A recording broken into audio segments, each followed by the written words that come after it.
છૂટાછેરા પહેલાં હું એક રાત પતિ સાથે સૂવા માંગુ છું. જજ સામે પત્નીએ વિચિત્ર શરત મૂકી. મિત્રો, આ વાર્તા ઉત્તર પ્રદેશના બારાબંકી જિલ્લાની છે. અહીં રહેતા આકાંક્ષા અને વિક્રમનો સંબંધ કોઈ સામાન્ય પ્રેમ કહાની જેવો જ હતો. કોલેજમાં સાથે ભણવું, ધીમે ધીમે મિત્રતાનું પ્રેમમાં બદલાઈ જવું અને પછી એ જ પ્રેમનું લગ્ન સુધી પહોંચવું, બધું જ એક સ્વપ્ન જેવું લાગી રહ્યું હતું. પરંતુ દરેક સંબંધ ફક્ત પ્રેમથી જ નહીં, સમજદારીથી પણ ચાલે છે.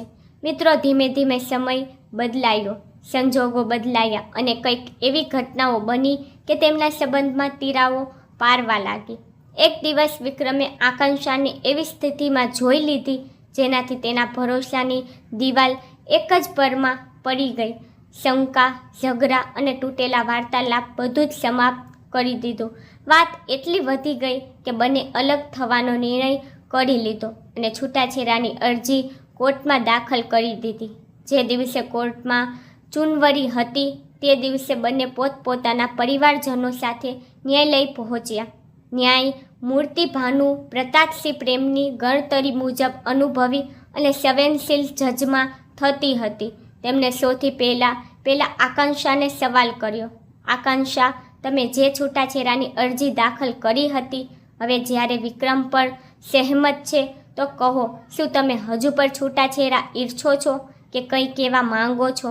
કોર્ટમાં ઊંડું મૌન છવાઈ ગયું. બધાની નજર આકાંક્ષા પર સ્થિર થઈ ગઈ. આકાંક્ષા થોડીવાર મૌન રહી અને પછી ખૂબ જ ધીમા પરંતુ સ્પષ્ટ શબ્દોમાં બોલી, જજ સાહેબ, છૂટાછેરા તો લઈશ, પરંતુ તે પહેલાં હું એક રાત મારા પતિ સાથે એક જ રૂમમાં એક જ પલંગ પર પસાર કરવા માંગુ છું. કોર્ટમાં બેઠેલા લોકો ચોંકી ઉઠ્યા. એક પલ માટે તો એવું લાગ્યું જાણે સમય થંભી ગયો હોય. ન્યાયાધીશ ભાનુ પ્રતાપસિંહ પર સ્તબ્ધ રહી ગયા. તેઓ ઘણા વર્ષોથી સેવામાં હતા, પરંતુ આવી વિનંતી તેમને પોતાના આખા કાર્યકાળમાં ક્યારેય નહોતી સાંભળી. તેમને ગુસ્સો પણ આવ્યો અને હેરાની પર. આ કેવી દીકરી છે જે બધાની સામે આવા શબ્દો બોલી રહી છે? તેમને વિચાર્યું કે જે દીકરી છૂટાછેરા માટે અરજી દાખલ કરે છે તે જ હવે પોતાના પતિ સાથે રાજ પસાર કરવાની વાત માંગી રહી છે. ક્યાંક આ માનસિક રીતે પાગલ તો નથી, પરંતુ તેઓ એક જવાબદાર ન્યાયાધીશ હતા. તેમને પોતાની ભાવનાઓને કાબૂમાં કરી અને આકાંક્ષાને મૌન રીતે એક અલગ રૂમમાં બોલાવી. ખરેખર મિત્રો, આખરો મામલો કંઈક આ પ્રમાણે હતો. ઉત્તર પ્રદેશના બારાબંકી જિલ્લાની ફેમિલી કોર્ટમાં આજનો દિવસ ખૂબ જ મહત્વનો હતો. વિક્રમ અને આકાંક્ષા જે પતિ પત્ની છે અને ક્યારેય એકબીજા વગર જીવી શકતા ન હતા, આજે કોર્ટમાં પોતાના સંબંધને હંમેશા માટે સમાપ્ત કરવા આવ્યા હતા. કોર્ટમાં જેવી કાર્યવાહી શરૂ થાય છે, ન્યાયમૂર્તિ ભાનુ પ્રતાપસિંહ સૌથી પહેલાં વિક્રમને બોલાવે છે. તેમણે વિક્રમને ઊંડાણ પર પૂછ્યું, વિક્રમ, તારી પાસે આ છેલ્લો મોકો છે. કહે, શું ખરેખર તું આ સંબંધ તોડવા માંગે છે? તારા પર કોઈ પણ પ્રકારનું દબાણ નથી, વિચારીને બોલજે. જજ સાહેબના પૂછવા પર વિક્રમ કંઈ પણ વિચાર્યા વગર સીધો જવાબ આપે છે, જે જજ સાહેબ, મને છૂટાછેરા જોઈએ છે. હું આકાંક્ષા સાથે હવે નથી રહી શકું. તો કોર્ટમાં બેઠેલા બધા લોકો મૌન રહીને આ સાંભળી રહ્યા હતા.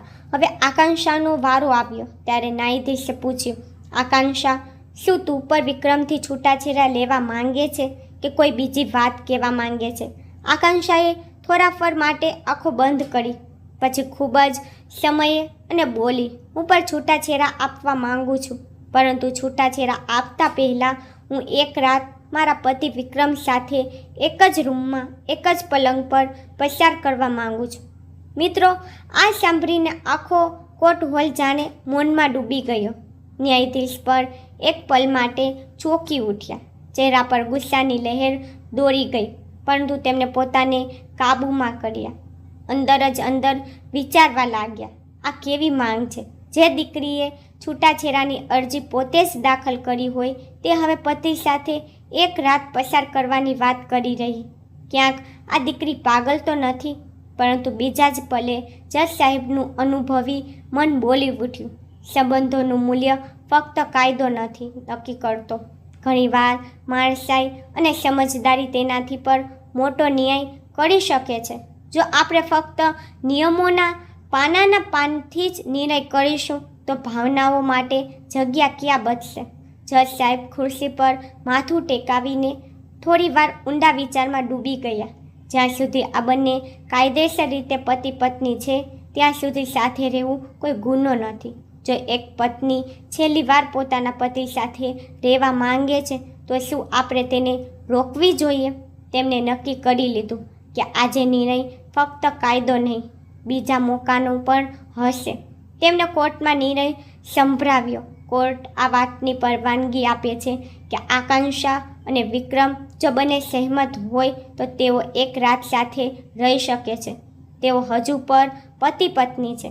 આ અધિકાર તેમને છે અને કદાચ આ એક મોકો પણ છે. આકાંક્ષાના પરિવારજનો આ સાંભળીને ગુર્જ થઈ જાય છે. કોર્ટ પરિસરમાં વાંધો ઉઠાવે છે, મહેરા મારે છે, પરંતુ જજ સાહેબનો જવાબ સીધો અને સ્પષ્ટ હતો. સંબંધો ક્યારેક ક્યારેક એક પલના અનુભવથી પણ બચી જાય છે. કદાચ આ છેલ્લી રાત તેમને છેલ્લી વાર વિચારવાનો અવસર આપે.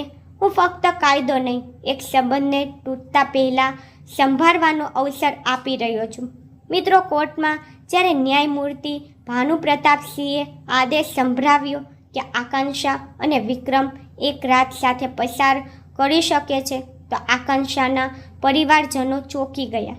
તેમના ચહેરા પર ગુસ્સો સ્પષ્ટ દેખાઈ રહ્યો હતો. એક માયા આંસુ ભરેલી આંખોથી કહ્યું, દીકરી, આ તું શું કરી રહી છે? જેને છોડવાનો નિર્ણય કરી ચૂકી છે તેની જ સાથે રાત પસાર કરવાની વાત કરી રહી છે. બીજા સંબંધીઓએ પણ મહેરું માર્યું. આ શરમની વાત છે. બધાની સામે આવું બોલવું શું જરૂરી હતું? પરંતુ આકાંક્ષા મૌન રહી. તેને કોઈ જવાબ ન આપ્યો. બસ બધાની વાતો શાંત ભાવે સાંભળતી રહી. જજ સાહેબે માહોલ બગડતો જોયો તો અવાજ ઓછો કર્યો અને બોલ્યા, જ્યાં સુધી આ બંને કાયદેસર રીતે પતિ પત્ની છે ત્યાં સુધી સાથે રહેવાનો અધિકાર તેમને છે. જો આકાંક્ષા એક રાત પોતાના પતિ સાથે પસાર કરવા માંગે છે તો તેમાં કોઈને કોઈ વાંધો ન હોવો જોઈએ. તેમના સ્પષ્ટ ઉત્તર પછી મામલો શાંત થઈ ગયો અને કોર્ટનો સમય સમાપ્ત થયો. બધા લોકો બહાર નીકળ્યા. કોર્ટ પરિસરની ગલીમાં વિક્રમ થોડોક અલગ ઊભો હતો. ત્યારે આકાંક્ષા તેની પાસે આવી. વિક્રમે સીધું કહ્યું, આકાંક્ષા, હવે આપણે અલગ થવાનું છે. તારો રસ્તો અને મારો રસ્તો હવે અલગ થઈ ચૂક્યો છે. તે જ પસ્તાવ મૂક્યો છે. તે મને સમજમાં નથી આવતું. શા માટે એક રાત સાથે પસાર કરવા માંગે છે જ્યારે આપણે બંને જાણીએ છીએ કે કાલે છૂટાછેડા નક્કી છે? આકાંક્ષા સ્મિત કર્યું, પરંતુ તેના શબ્દોમાં દૃઢતા હતી. આટલી ઊંચી ઉડાન ન ભર વિક્રમ. હજુ પણ તું મારો પતિ છે અને જ્યાં સુધી છૂટાછેડા નથી થઈ જતા ત્યાં સુધી પત્ની હોવાના નાતે મારો અધિકાર છે કે હું તારી સાથે રહું. અને હવે આ કોર્ટનો આદેશ પણ છે. વિક્રમ થોડો અકરાયો, પરંતુ પછી પોતે જ વિચારીને શાંત થઈ ગયો. ચાલ, ઠીક છે, તેને કહ્યું. જો એક રાતની વાત તો નિભાવી લઈશ. કાલ પછી તો બધું પૂર્ણ થઈ જશે. ત્યારે જ આકાંક્ષાએ એક બીજી વાત મૂકી દીધી. એક શરત સાંભળ વિક્રમ, આ રાત તારા ઘરે નહીં, મારા પિયરમાં નહીં અને કોઈ સાસરિયામાં પણ નહીં. આપણે બંને કોઈ હોટેલમાં મળીશું. ક્યાં અને ક્યારે તેવું નક્કી કરીશ અને હું તને પોતે જ કોલ કરીને જણાવીશ કે ક્યાં પહોંચવાનું છે. વિક્રમે હળવા સ્મિત સાથે કહ્યું, જેવી તારી મરજી. આ પછી બંને પોતપોતાના ઘરે ચાલ્યા ગયા. મિત્રો, બીજા દિવસે જ્યારે લગભગ 7 વાગ્યાનો સમય હતો, વિક્રમ પોતાના રૂમમાં બેઠો મૌન રહીને વિચારી રહ્યો હતો. આજની રાત ખરેખર શું અર્થ ધરાવે છે? ત્યારે જ તેનો ફોન પર એક કોલ આવ્યો. ફોન પર આકાંક્ષાનો અવાજ હતો. તે કહી રહી હતી કે રાત્રે 9 વાગે તું હોટેલ સાવરિયા ઇનમાં પહોંચી જજે. લોકેશન મોકલી રહી છું. Room number 204. મોડું ન કરતો. પછી કોલ કપાઈ ગયો. ન કોઈ વધારાની વાત, ન કોઈ ભાવનાત્મક વાતચીત. વિક્રમ થોડીવાર મૌન બેસી રહ્યો. પછી અનિચ્છાઓને તૈયાર થતો જાણે કોઈ ભાર ઉપાડવા જઈ રહ્યો હોય. રાત્રે બરાબર 9 વાગ્યા તે હોટેલ પહોંચ્યો. રિસેપ્શન પર રૂમની જાણકારી મળી અને તે સીધો ઉપર ચાલ્યો ગયો. રૂમ ખુલ્લો હતો, પરંતુ અંદરનું દ્રશ્ય જોઈને તે થોડા પલ માટે થંભી ગયો. રૂમ સંપૂર્ણપણે સજાવેલો હતો. નરમ રોશની, ફૂલોની સુગંધ, હળવું સંગીત, પરંતુ આકાંક્ષા ન હતી. આ શું મજાક છે? વિક્રમના મનમાં એક પછી એક સવાલ ઉઠવા લાગ્યા. ક્યાંક આકાંક્ષાએ પોતાના ઘરવાળા સાથે મળીને કોઈ ચાલ તો નથી ચાલી? ક્યાંક મને કોઈ ખોટા હરફમાં તો ફસાવા નથી આવી? તે ચિંતાથી આ બાજુ તે બાજુ જોવા લાગ્યો. લગભગ 10 મિનિટ આમ જ વીતી ગઈ. પછી અચાનક દરવાજા પર અવાજ આવ્યો. વિક્રમ દરવાજા તરફ જોયું અને તેની આંખ એક પલ માટે સ્પંદ થઈ ગઈ. આકાંક્ષા તે દરવાજા પર ઊભી હતી, આખા દુલ્હનના વસ્ત્રોમાં, લાલ જોરામાં સજાયેલી, ચહેરા પર હળવો ઘૂંઘટ, આંખોમાં ઝમક, જાણે આજે તેના લગ્ન થઈ રહ્યા હોય. તે રૂમમાં ધીમા ધીમા પગલે આવી. રૂમમાં મૌન હતું, ફક્ત હૃદયના ધબકારા સંભળાઈ રહ્યા હતા. વિક્રમ પલંગ પર બેઠો, આંખો ફાટી ગયેલી હોય તેવી, તે કંઈ સમજી શકતો ન હતો. આ મજાક છે કે સચ્ચાઈ? આકાંક્ષા થોડીવાર ઊભી રહી, પછી તેની પાસે આવી, ઘૂંઘટ દૂર કર્યો અને ખૂબ જ હળવા અવાજમાં પૂછ્યું, કેમ છે વિક્રમ? વિક્રમે કોઈ જવાબ ન આપ્યો. તેને ફક્ત નજર ફેરવી લીધી. તેની મૌનના જાણે કહી રહી હતી, જે કરવું છે કરી લે, મને ફરક નથી પડતો. આકાંક્ષાએ સ્મિત કર્યું, જાણે તે પહેલેથી જ આ જાણતી હોય. તેના સ્મિતમાં કોઈ ફરિયાદ ન હતી, બસ પોતાનુંપણું હતું. તે બોલી, મને યાદ છે આપણા લગ્ન પછી પહેલા 4 મહિના કેવા હતા. કેટલી વાતો કરતા હતા, સાથે હસતા હતા, સપના વણતા હતા. એ જ યાદોના સહારે મેં આ 4 વર્ષ પસાર કર્યા. વિક્રમ, દર વખતે જ્યારે તારી યાદ આવી, હું એ જ 4 મહિનાની સુંદર પલોને વારંવાર બોલતી રહી મારા દિલમાં. અને હવે જ્યારે આપણે કાલથી અલગ થવાના છીએ, તો હું નથી ઈચ્છતી કે આપણે ફક્ત છૂટાછેડાની એક કાગળની રેખા પર વહી જઈએ. હું ઈચ્છું છું કે આપણી છેલ્લી રાત આપણી સૌથી વહેલી યાદ બની જાય, એવી યાદ જે ક્યારેય કોઈ અફસોસમાં ન બદલાય. વિક્રમ હજુ પણ કંઈ ન બોલ્યો, પરંતુ તેની આંખોમાં હલચલ હતી, જાણે કંઈ કહેવા ઈચ્છીને પણ ન કહી શકતો હોય. આકાંક્ષાએ ધીમેથી કહ્યું, આજની રાત ફક્ત તારા નામ. હું તને રોકીશ નહીં, મજબૂર નહીં કરું. તું જે ચાહે તે કરી શકે છે. બસ આજની આ એક રાત મારી સાથે સ્મિત કરી દે. મિત્રો, રાત પોતાના પૂરા મૌન સાથે રૂમમાં પથરાયેલી હતી. રૂમની સજાવટ આમ જ હતી જેવી આકાંક્ષાએ ઈચ્છી હતી. નરમ રોશની, સુગંધિત ફૂલ અને એક લગ્ન જેવો માહોલ. પરંતુ માહોલમાં પ્રેમથી વધારે તણાવ હતો. વિક્રમ રૂમના એક ખૂણામાં મૌન ઊભો હતો અને આકાંક્ષા દુલ્હન જેવા વસ્ત્રોમાં તેની સામે એક અલગ ભાવથી જોઈ રહી હતી. થોડી વાર સુધી બંને વચ્ચે કોઈ શબ્દ ન નીકળ્યો. પછી છેવટે વિક્રમે મૌન તોડ્યું. તેનો અવાજ તીખો હતો, અને લાગે છે આ બધું કરીને હું છૂટાછેડાનો નિર્ણય બદલી લઈશ. એક રાત સાથે પસાર કરવાથી શું વિતેલા 4 વર્ષ ઝઘડા મટી જશે? તે પોતે જ જજ સાહેબ પાસેથી આ પરવાનગી માંગી, તો શું આ બધું ફક્ત આટલા માટે જ છે કે હું નરમ પડી જાઉં? આકાંક્ષાએ કંઈ કહેવાનો પ્રયત્ન કર્યો, પરંતુ વિક્રમ ન રોકાયો. તે આગળ બોલ્યો, હું જાણું છું આજકાલની છોકરીઓ શું વિચારે છે. જ્યારે બધું નષ્ટ થઈ જાય તો ભાવનાઓ નાટક શરૂ કરી દે છે. તું પણ આજ કરી રહી છે. આકાંક્ષાએ હવે ધીમેથી જવાબ આપ્યો. તેનો ચહેરો ગંભીર હતો, પરંતુ આંખોમાં સચ્ચાઈ હતી. અહીં વિક્રમ, તું જે વિચારી રહ્યો છે તે મારો ઈરાદો ન હતો. તું ચાહે તો છૂટાછેડા લઈ લે, હું પણ લઈશ. તું ફક્ત આજની રાત, આપણી છેલ્લી રાત એક સાથે સ્મિત કરીને પસાર કરવા માંગતી હતી. પરંતુ વાત હવે ચર્ચા તરફ વધવા લાગી હતી. વિક્રમ અને આકાંક્ષા વચ્ચે બોલચાલી શરૂ થઈ ગઈ. વિક્રમ તેને વારંવાર તેની ભૂલ યાદ કરાવી રહ્યો હતો, અને આકાંક્ષા બસ એટલું ઈચ્છતી હતી કે આજની રાત કરવાથી રહી, શાંતિથી વીતે. પછી અચાનક આકાંક્ષા વિક્રમ પાસે આવી અને એના ખંભા પર હાથ મૂક્યો અને ખૂબ જ ગંભીર અવાજમાં કહ્યું, તને મારા પર ભરોસો હોય કે ન હોય, પરંતુ આજે જે આ થશે તેનો હું ક્યારેય ઉલ્લેખ નહીં કરું. તારી સાથે વીતેલો દરેક પલ મારા આત્મામાં વસેલો છે. વિક્રમ, તું ચાહે તો કંઈ પણ ન કર, પરંતુ હું તને દોષ નહીં આપું, તારા પર ક્યારેય કોઈ આરોપ નહીં લગાવું. તેનો અવાજ તૂટી રહ્યો હતો, પરંતુ તે પોતાને સંભાળવાનો પ્રયત્ન કરી રહી હતી. તું વિચારે છે કે મેં તને શારીરિક સંબંધ માટે બોલાવી છું, પરંતુ મારી ઈચ્છા ફક્ત એટલી જ હતી કે છેલ્લી વાર તને એ જ રીતે જોઈ શકું જે રીતે પહેલાં જોતી હતી. પ્રેમથી પોતાના મનની વિક્રમને થોડું તીખું થઈને કહ્યું, તને યાદ છે પહેલાં તું મારા મઠ પર શું આરોપ લગાવી હતી કે હું ફક્ત પોતાના અર્થ માટે પ્રેમ કરું છું. હવે જ્યારે તું પોતે જ હોટેલ બોલાવીને બધું જ ઓફર કરી રહી છે, તો શું ફરક રહી ગયો છે મારામાં અને તારામાં?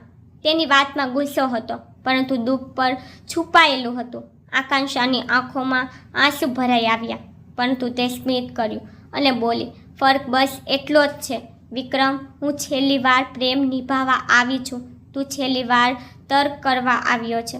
મિત્રો, વિક્રમનો તીખો સવાલ સાંભળીને આકાંક્ષાએ શાંત રહી. થોડીવાર સુધી તેની આંખો નવેલી રહી. પછી તેને ધીમેકથી કહ્યું, વાત તે નથી વિક્રમ, તે બધું જે થયું, ગુસ્સો, ગેરસમજણો બધું વીતી ગયું. હું હવે ફક્ત એટલું જ ઈચ્છું છું, આપણી વાર્તાનો અંત પર એટલો જ સારો હોય જેટલી તેની શરૂઆત હતી. તેથી તને હોટેલમાં બોલાવ્યો, બસ એક છેલ્લું સ્મિત માટે, એક છેલ્લી ફર માટે. વિક્રમ હજુ પર એ જ ઠંડા અવાજમાં બોલ્યો, શરૂઆત, અંત, સારું, ખરાબ, આ બધું હવે કોઈ અર્થ નથી ધરાવતું જ્યારે આપણે એકબીજા સાથે રહી જ નથી શકતા. પરંતુ સાચું કેમ? આકાંક્ષા, આ હોટેલમાં બોલાવવાનો તારો અસલી અર્થ શું છે? આકાંક્ષાએ ઊંડો શ્વાસ લીધો. તેનો અવાજ હવે ગંભીર હતો. શું તને ખરેખર લાગે છે કે હું ફક્ત તારી સાથે સંબંધ બાંધવા માટે અહીં આવી છું? અહીં વિક્રમ, આવું બિલકુલ નથી. હું તો બસ એક સચ્ચાઈ જાણવા આવી હતી. વિક્રમ ચોંક્યો. કેવી હકીકત? તેને પૂછ્યું.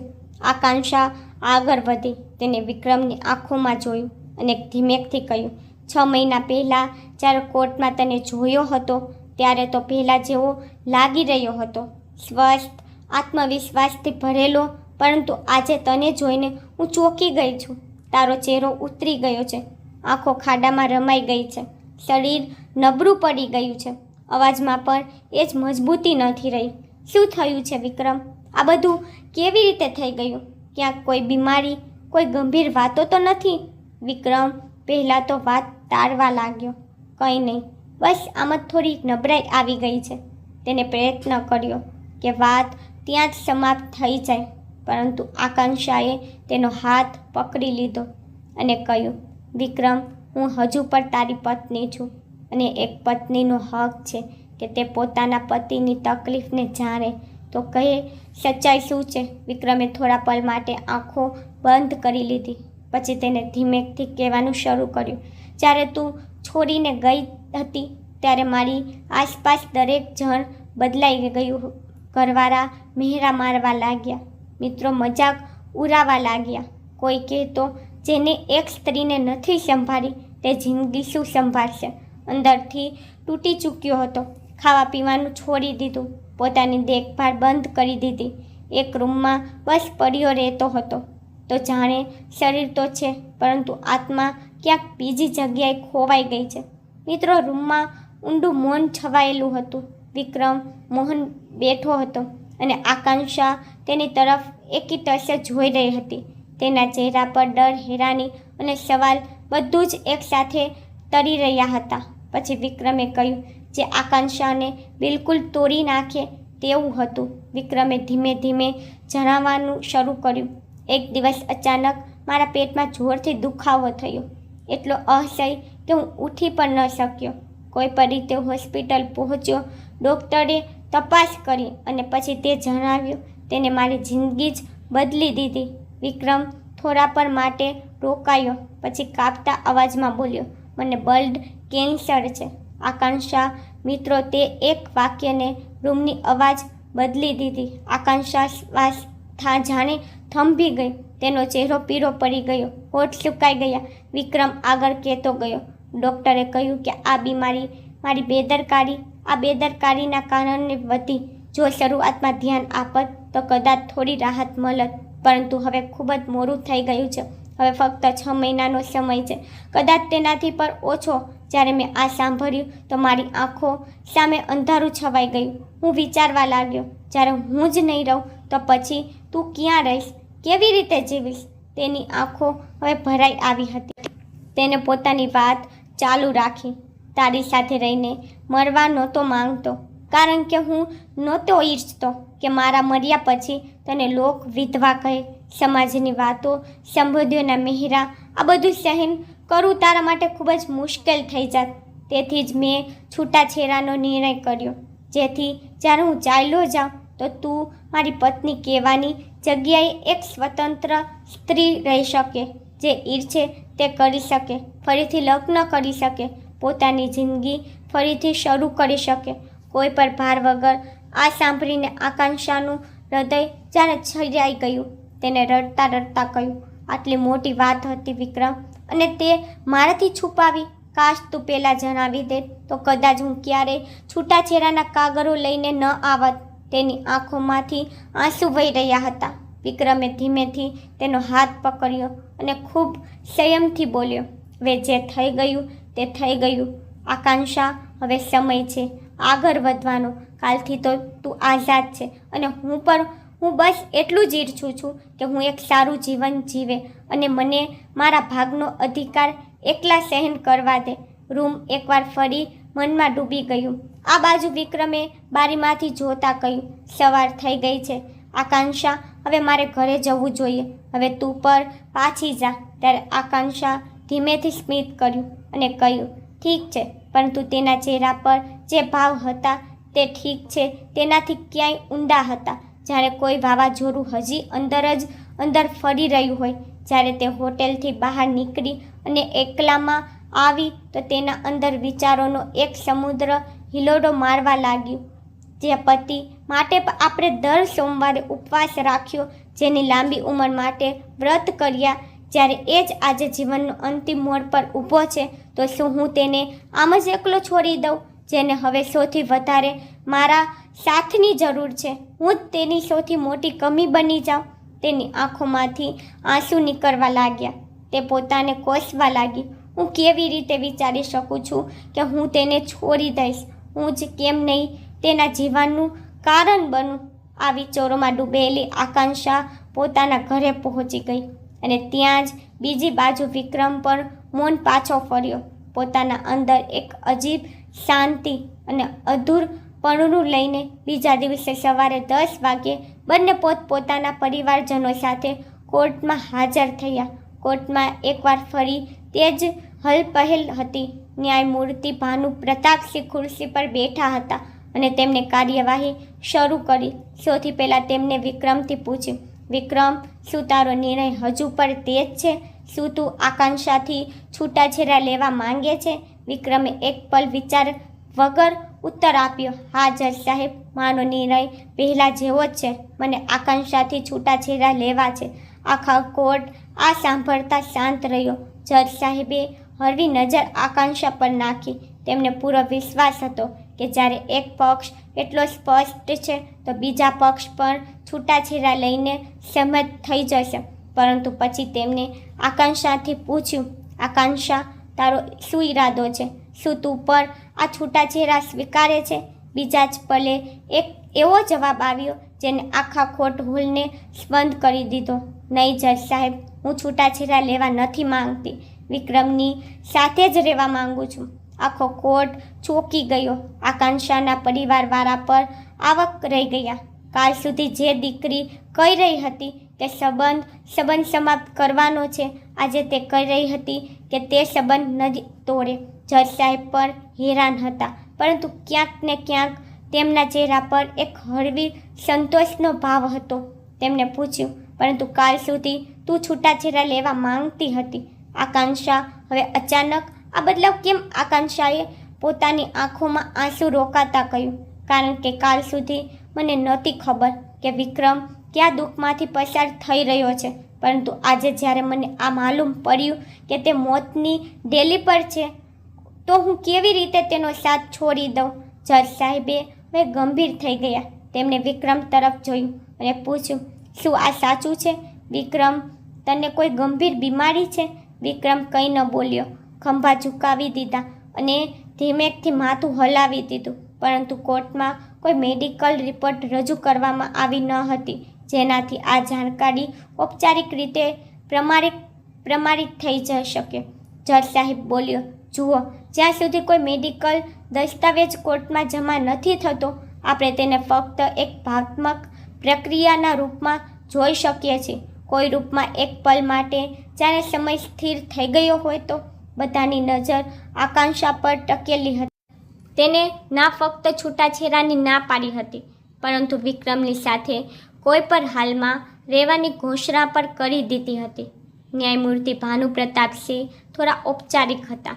તેમણે ગંભીર અવાજમાં પૂછ્યું, આકાંક્ષા, જ્યારે તે છૂટાછેડાની અરજી દાખલ કરી હતી અને વિક્રમ પર સંમત થઈ ચૂક્યો હતો, તો હવે અચાનક શું બદલાઈ ગયું છે? શું તારી પાસે કોઈ આધાર છે આ બદલવાનો?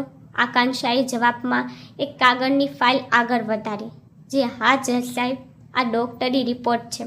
આ એ જ રિપોર્ટ છે જે હોટેલમાં મેં વિક્રમ પાસેથી લીધી હતી. ડૉક્ટરોએ સ્પષ્ટ કહ્યું છે કે તેમને બ્લડ કેન્સર છે અને તેમની સાથે જીવવાનો ખૂબ જ સીમિત સમય બચ્યો છે. 6 મહિનાથી વધારે નહીં. કોર્ટમાં મૌન છવાઈ ગયું. ન્યાયાધીશે રિપોર્ટ લીધી અને ઊંડાણપૂર્વક વાંચી. એક શબ્દ જાણે એક છુરા બનીને તેમના અનુભવી દિલને પર ચીરતા જઈ રહ્યા હતા. તેમને માથું ઉંચકીને વિક્રમ તરફ જોયું, જેના ચહેરા પર હવે કોઈ ડર ન હતો, બસ એક શાંતિ હતી જે કદાચ કોઈ અંતિમ સ્વીકારની હોય. ત્યારે જજ સાહેબ મનમાં એક વિચાર ચમક્યો કે જો આકાંક્ષાની જગ્યાએ કોઈ બીજી દીકરી હોત તો તે કદાચ આ સ્મિતમાં ભાગી જાત. પરંતુ આ દીકરી જે કાલ સુધી છૂટાછેડા લેવા માંગતી હતી, આજે એક મોતની છાયામાં ઊભેલી માણસની જિંદગી બનાવવા માંગે છે. જજ સાહેબે ગંભીર અવાજમાં કહ્યું, કોર્ટ આકાંક્ષાના આ નિર્ણયની પ્રશંસા કરે છે. આ ફક્ત એક પત્ની નહીં, પરંતુ માણસાઈ અને સમર્પણનું પ્રતીક બની ચૂકી છે. કોર્ટનો આદેશ છે, કારણ કે હવે છૂટાછેડાની સહેમતિ નથી અને લગ્ન યથાવત છે. આથી આકાંક્ષા હવે વિક્રમ સાથે તેમના ઘરે પાછી ફરશે. જેવો આદેશ સાંભળવામાં આવ્યો, આકાંક્ષાના પરિવારવાળા વિરોધમાં ઊભા થઈ ગયા. તેમની માં રડતા રડતા બોલી, દીકરી, આ પાગલપણ છે. તે કંઈક જ મહિનાનો મહેમાન છે. તેની સાથે રહીને તું શું પ્રાપ્ત કરીશ? બીજા સંબંધીઓ પણ બોલી પડ્યા, અમે તારા ફરીથી લગ્ન કરાવી દઈશું. નવી જિંદગી શરૂ થઈ શકે છે. પરંતુ આકાંક્ષાનો જવાબ સ્પષ્ટ હતો કે તમે મને તેની દુલ્હન બનાવીને વિદાય કરી હતી. મેં 7 ફેરા લીધા હતા. 7 જન્મના આજ ફક્ત સારા સમય માટે ન હતો, સૌથી મુશ્કેલ સમયમાં સાથ આપવા માટે હતો. હવે જ્યારે તેને સૌથી વધારે મારી જરૂર છે, તો હું તેને એકલો કેવી રીતે છોડી દઉં? વિક્રમે પણ એકવાર ફરી કહ્યું, આકાંક્ષા, હજુ પણ સમય છે. પાછી જા. હું નથી ઈચ્છતો કે તું મારી બીમારી સાથે બંધાઈને રહે. હું પોતાને સમાપ્ત થતો જોઈશ, પરંતુ તને તૂટતી નહીં જોઈ શકું. આકાંક્ષા તેની તરફ જોઈને સ્મિત કર્યું. આંખોથી વહેતા આંસુને ન છુપાવ્યા, પરંતુ વધુ દર્દતાથી કહ્યું, જો તારો અંત છે તો મારો પણ તે જ થશે. તું મારી સાથે રહીશ છેલ્લી શ્વાસ સુધી, અને આ દુનિયામાં કોઈ તાકાત આપણને અલગ નહીં કરી શકે. કોર્ટરૂમમાં હાજર દરેક વ્યક્તિની આંખો ભીની થઈ ચૂકી હતી. આ ફક્ત એક લગ્નનો નિર્ણય ન હતો, આ સાચા પ્રેમ અને નિષ્ઠાની જીત હતી. જેવા જ બંને કોર્ટથી બહાર નીકળ્યા, વિક્રમના ઘરવાળા ભાવુક થઈને આકાંક્ષાને ભેટી પડ્યા. તેમના મનમાં સન્માન અને શ્રદ્ધા વધી ચૂકી હતી. આ કોઈ ફિલ્મી કહાની ન હતી. આ એક દીકરીના સાહસ, પ્રેમ અને માણસાઈની સાચી મિસાલ હતી. અને આ કહાનીનો ઉદ્દેશ ફક્ત મનોરંજન નહીં, પરંતુ એ સમજવાનો હતો કે સાચો પ્રેમ તે નથી હોતો જે ફક્ત સાથે હોવાની વાતો કરે છે. સાચો પ્રેમ તે હોય છે જે અંત સુધી સાથ નિભાવે, કોઈ પણ હાલમાં. હવે હું તમને કંઈક અનમોલ વાતો જણાવવા જઈ રહ્યો છું. શોકપણે તમારા જીવનમાં ખૂબ ફાયદાકારક થશે. નંબર 1, સંબંધો ઘાસની જેમ નથી હોતા, તે તૂટી જાય. આ તો આત્માનો દોરાથી બંધાયેલો હોય છે. જે સમયની સાથે વધુ મજબૂત થઈ જાય છે. જ્યારે આપણે ભાવનાઓ કરતાં અહંકારને મહત્ત્વ આપીએ છીએ ત્યારે સંબંધ તૂટે છે, પરંતુ જો આપણે સમજદારી અને ધીરજથી ચાલીએ તો દરેક તૂટેલો દોર ફરીથી જોડી શકાય છે. નંબર 2, સાચો પ્રેમ તે નથી જે ખુશીમાં સાથ આપે. સાચો પ્રેમ તે હોય છે જે મૃત્યુની આહટમાં પણ સાથે ઊભો રહે. કોઈના સારા દિવસોમાં તેની સાથે હોવું સરળ હોય છે, પરંતુ સાચો પ્રેમ તે જ છે જે સૌથી ખરાબ સમયમાં પણ પકડી રાખે જ્યારે આખો સંસાર છોડી દે. નંબર 3, જેને દુનિયાભર સમજે તેનો સાથ નિભાવવો એ માણસાઈની અસલી ઓળખ છે. જ્યારે સંજોગો બગડે છે, બીમારી કે મુશ્કેલીઓનો સામનો થાય છે, ત્યારે જ અસલી સંબંધની ઓળખ થાય છે. નંબર 4, કંઈક નિર્ણય દિલથી લેવામાં આવે છે અને તે જ નિર્ણય જિંદગીનો અર્થ બદલી દે છે. આકાંક્ષાનો વિક્રમ સાથે ઊભું રહેવું એક એવો નિર્ણય હતો જે ના સમજવાની સોચ જોઈએ લેવાયો. આ કોઈ લાભ જોઈને ફક્ત એક ભાવનાત્મક આત્માની અવાજ પર. નંબર 5, પ્રેમ જ્યારે કર્તવ્ય બની જાય અને કર્તવ્ય જ્યારે પૂજા બની જાય ત્યારે તે સંબંધ ફક્ત શ્વાસ સુધી સ્મિત નથી રહેતો, તે અમર થઈ જાય છે. લગ્નના 7 ફેરા ફક્ત રીતિ અને એક વાયદો હોય છે દરેક હાલમાં સાથ નિભાવવાનો, અને આ કહાનીમાં આકાંક્ષાએ તેને સાચો કરીને બતાવ્યો. નંબર 6, ક્યારેક જે જિંદગી છોડી રહ્યો હોય છે તે જ કોઈને જીવવાનું કારણ બની જાય છે. વિક્રમે જ્યારે જિંદગીની કોઈ ઉમ્મીદ ન હતી, જ્યારે આકાંક્ષા તેની ઉમ્મીદ બની ગઈ. આજ પ્રેમનું સૌથી મોટું રૂપ છે જ્યારે તમે કોઈની ભારતી જિંદગીમાં ઉદાસ બની જાઓ. નંબર 7, એક સ્ત્રી જ્યારે પ્રેમમાં સંપૂર્ણ રીતે સમર્પિત હોય છે તો તે દેવતાથી પણ ઓછું સ્થાન પ્રાપ્ત કરી જાય છે. આકાંક્ષાએ આ ફક્ત પ્રેમ નિભાવ્યો, પરંતુ તે અવસ્થામાં જ્યારે કોઈ પણ પાછળ ખચી જાય ત્યારે ટકી રહી. આ એક સાધારણ દીકરીનો સાધારણ સાહસ હતો. નંબર 8, મોતનો ભય એક દિવસ બધાને હોય છે, પરંતુ જે મૃત્યુઓની છાયામાં પણ પ્રેમથી સ્મિત કરે તે જીવનનો સૌથી સુંદર ચહેરો હોય છે. જ્યારે વિક્રમ મૃત્યુની સામે ઊભો હતો ત્યારે તેના ચહેરા પર સ્મિત ફક્ત એટલા માટે હતું કારણ કે આકાંક્ષાએ તેનો હાથ ન છોડ્યો. નંબર 9, સમાજ અવારનવાર કમજોરને ત્યાગવાની સલાહ આપે છે, પરંતુ ઇતિહાસ તેમને યાદ રખાવે છે જે તૂટતાને સહારો આપે છે. આ કહાની ફક્ત એક પ્રેમ કથા નથી, આ સમાજના તેજસ્વાથી વિરુદ્ધ ઊભેલી એક સાચી મિસાલ છે, જેમાં એક સ્ત્રીએ પોતાની આખી દુનિયા એક અંતિમ શ્વાસમાં સમાવી દીધી. નંબર 10, પ્રેમનું અંતિમ સત્ય આ નથી કે તે સાથે છે, પરંતુ આ છે કે તે ક્યારેય અલગ નહીં થાય, ભલે જીવન રહે કે ન રહે. આકાંક્ષા અને વિક્રમનો સંબંધ આ અંતિમ સત્ય પર જઈને ટકી ગયો, જ્યાં ના શરીરનું હોવું જરૂરી હતું, ના કંઈ દસ્તાવેજોની મહેર, બસ એક આત્મા હતી જે બીજાની આત્માથી બંધાયેલી હતી. મિત્રો, આ કહાની કેવી લાગી કોમેન્ટમાં જરૂર જણાવજો.